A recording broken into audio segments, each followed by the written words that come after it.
काम करतात.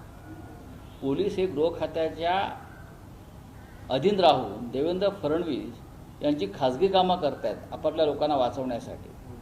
हे जर विरोधी पक्षाचं कोणी असतं याच्यामध्ये तर एवढाला देवेंद्र फडणवीसांनी बरं का कस्तुरचंद पार्क जे नागपूरला आहे तिथे सभा घेऊन स्क्रीन लावून सगळ्या गोष्टी दाखवल्या असत्या. पण आता त्यांचे लोक आहेत. महाराष्ट्राची बिआबरू होते याचं त्यांना काय पडलेलं नाही. दिल्लीमध्ये कसल्या फेऱ्या मारत आहेत. दिल्लीमध्ये आहोत आम्ही.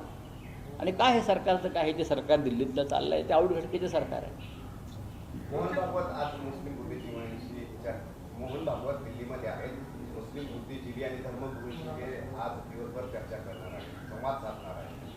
महाराष्ट्रातल्या काही मंत्र्यांना आत्महत्या करावी लागेल टिल्ल्या पिल्ल्यांना. महाराष्ट्रात जे काही टिल्ले पिल्ले मंत्री आहेत सरसंघ चालक जर मुस्लिम समाजाशी चर्चा करणार असतील आम्ही स्वागत करतो.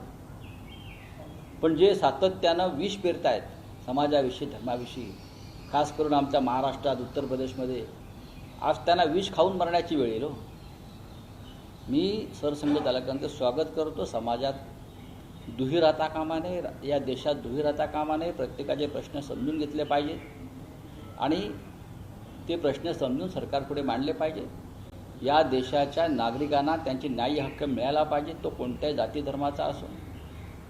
आज बिहारमध्ये जे सुरू आहे SIRच्या नावाखाली एका विशिष्ट जाती धर्माच्या लोकांची नावं काढली जातात. महाराष्ट्रातसुद्धा ते केलं. याला लोकशाही म्हणत नाहीत. म्हणून सरसंघ चालक जर अशा प्रकारे काही चर्चा करून काही विषय समोर आणणार असतील तर आम्ही सरसंघ चालकांचं अभिनंदन करतो. बघा, उदय सामंत यांनी राज ठाकरे यांच्या घराखाली एक कॉटेज बांधावं. ह्या लोकांना आता मग उदय सामंत असतील किंवा भाजपचे लोक असतील, सन्माननीय राज ठाकरे आणि सन्माननीय उद्धव ठाकरे हे दोन बंधू एकत्र आल्यापासून यांची झोप उडाली आहे. हे जे विष पेरण्याचं काम करत होते आणि महाराष्ट्रामध्ये गोंधळ निर्माण करण्याचं काम करत होते ते दुकान त्यांचं बंद झालं. त्याच्यामुळे काय राज ठाकरेंकडे कोण जातं आहे काय आम्हाला त्याशी काही पडलेलं नाही. आम्ही एकत्र आहोत हे दोन्ही बंधूंनी सांगितलेलं आहे. आणि उदय सामंतांना सवय आहे जायची अशा त्यांचं कोण ऐकत नाही. तर मी म्हणेन त्यांनी शिवतीर्थावर त्यांचं जे घर आहे मनसे प्रमुखांचं त्याच्या खाली कॉटेज बांधावं, तिथंच राहावं. काय हरकत. उदय सामंतांना कोण पाठवते? त्यांचे बॉस ठाण्याचे टेमी नाक्यावरचे. झोपच येत नाही त्यांना. त्यांची झोपच उडाली. उद्धव ठाकरे व राज ठाकरे एकत्र आल्यावर महानगरपालिकांसह उद्याच्या विधानसभेत सुद्धा आम्ही यश प्राप्त करू हे त्यांना माहिती आहे. चला सर, एक प्रश्न असा आहे की JNU मध्ये आज उस्मानाबाद मराठी भाषा अध्यासन केंद्राचं उद्घाटन होते, पण आयोजन समितीमध्ये 10 पैकी एकही प्राध्यापक मराठी नाही आहेत आणि फक्त एकमेव प्राध्यापक आहेत ज्यांना मराठी कळते. तुम्ही कसं पाहता? बघा, लक्षात घ्या की ही दिल्लीतली युनिव्हर्सिटी आहे. ही दिल्ली विद्यापीठ आहे आणि मराठी अध्यासन केंद्र ही अनेक ठिकाणी सुरू झालेली आहेत ना, असं नाही. आता त्या विद्यापीठाच्या कामाची पद्धत मला माहीत नाही. आम्ही अशिक्षित अडाणी लोक आहोत. मराठी जरी नसले तरी जर त्यांचं मराठीविषयी जी काय आस्था आहे त्यातून भविष्यामध्ये कशाप्रकारे काम केलं जातं आहे हे पाहून त्याच्यावर मत व्यक्त करावं लागेल. या क्षणी विद्यापीठामध्ये मराठीविषयी अभ्यास केंद्र अध्यासन केंद्र सुरू होते, महत्त्वाचं आहे.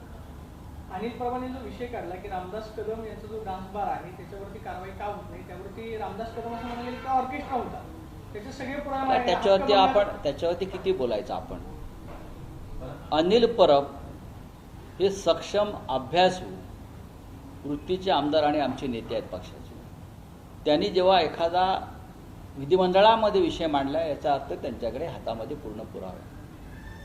आणि अनिल परब यांची विश्वासार्हता ही रामदास कदमांपेक्षा जास्त आहे. ते पक्षाशी निष्ठावान आहेत. त्यांनी स्वार्थासाठी कधी पक्ष सोडला नाही. त्यांच्यावर EDच्या रेड्स पडल्या, त्यांना अटक करण्याचा प्रयत्न झाला, त्यांचा कुटुंबांना त्रास देण्याचा प्रयत्न केला, पण ते मातोश्रीशी एकनिष्ठ आहे. त्याच्यामुळे महाराष्ट्राचा विश्वास हा अनिल परब जे सांगतायत त्याच्यावर. लोक गेले त्यांचे व्हिडिओ फुटेज बाहेर काढू असं देखील धमक्या दिल्या जातात की ज्यांचे हे बार वगैरे आहेत जिथे लोक. ठीक आहे, आता बघा हा विषय कायद्याचा आहे. हां उपराष्ट्रपती जगदीप धनखडांची तुम्ही राजीनामा दिल्यानंतर भेट घेण्याचा प्रयत्न केला, शरद पवार आणि तुम्ही. काय भेट झाली का नाही? नाही, त्यांची भेट होऊ शकली नाही. बहुतेक त्यांच्यावरती बंधनं आलेली दिसत आहेत कोणाला भेटू नका म्हणून. चला हिंदी में